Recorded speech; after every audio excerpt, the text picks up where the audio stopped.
Well, the weapons of mass destructions that we were going to find, we did not find, of course. But the one thing that we did do as a country is we ourselves employed weapons of mass destruction.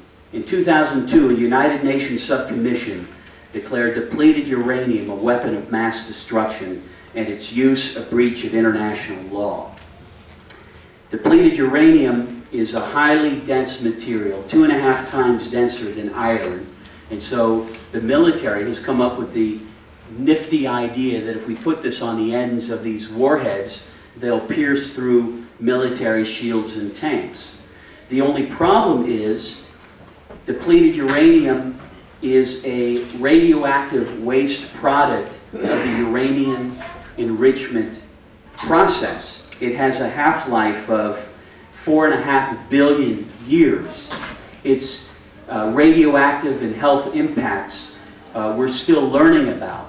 But one thing that would be circumstantial evidence that it's a major problem is that in the first Gulf War, 167 American soldiers died from wounds inflicted by opponents. 167.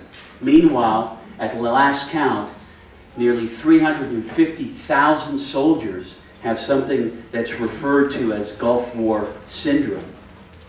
We have dropped, it's estimated, over 4,000 tons of depleted uranium, most of it in the war in Iraq, some of it in Afghanistan, 10 tons of it in Yugoslavia.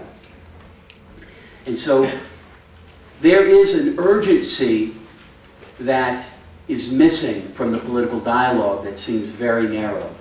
It is not okay as a civilized society, as a civilized nation, to say impeachment is off the table when I become the Speaker of the House.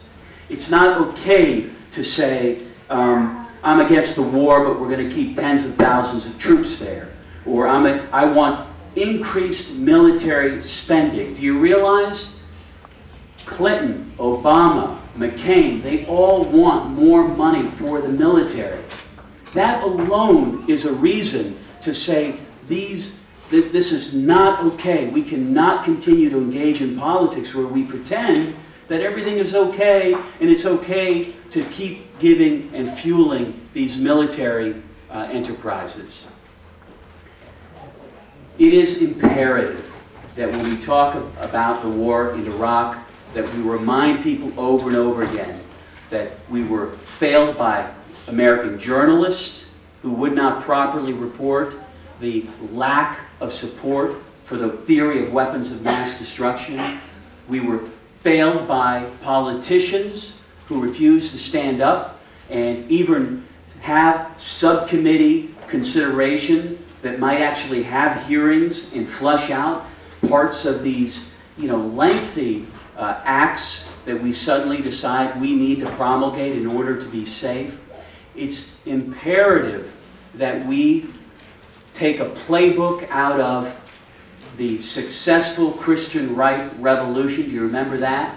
They would say, if you're a Republican and you don't support them on these issues, you don't get their vote. We don't care that you're a Republican. If you're not going to support us on these issues, forget about it.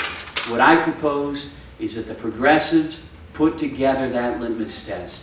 You vote for the Patriot Act, you can't get my vote ever again. You support the death penalty, can't get my vote ever again. You support increased military spending, forget it. I'm not interested in how you're better than the other candidate. You can't get my vote. Thank you.